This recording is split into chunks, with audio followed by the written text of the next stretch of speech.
সড়কের উপর দাঁড়িয়ে আছে ট্রাকের সারি। এসব বাহন দিয়ে নদীর বালু পৌঁছে দেয়া হয় দেশের বিভিন্ন প্রান্তে।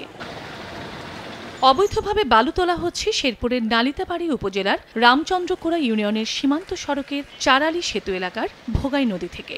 সেতুর দুপ্রান্তে ৫০০ মিটারের মধ্যে বালু তোলার উপর নিষেধাজ্ঞা থাকলেও এ কাজ করছেন স্থানীয় প্রভাবশালীরা। সেতুর কাছে নদীর ৪০ থেকে ৫০ ফুট গভীর থেকে দিনরাত অর্ধশতাধিক ড্রেজার দিয়ে বালু তোলায় সৃষ্টি হয়েছে বড় বড় গর্তের। এমনকি সেতুর পিলারের গোড়া থেকে মাটি সরে গিয়ে বেরিয়ে এসেছে পাইলিং এর রড। এতে ক্ষুব্ধ এলাকাবাসী। বালু উড়ান থেকে মনে করেন ব্রিজটা মনে করেন যে কলম বাড়িয়ে পড়তেছে, পিলার টিলার সব বাইরে পড়ছে। এটা ভাঙে গেলে আমরা চলাফেরা কেমনে করবো? ব্রিজটা যদি একটা কিছু হয়ে যায় তাহলে আমরা যারা এই ব্রিজ দিয়ে সবসময় যাতায়াত করি তা আমাদের জন্য একটু সমস্যাই। নিয়ম ভঙ্গ করলে কঠোর ব্যবস্থা নেওয়ার হুঁশিয়ারি উপজেলা প্রশাসনের।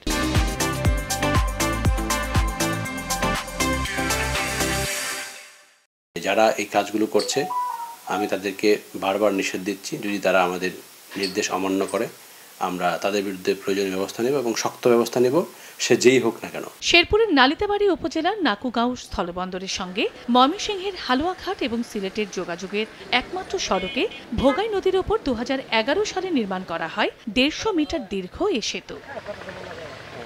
সময় সংবাদ, শেরপুর।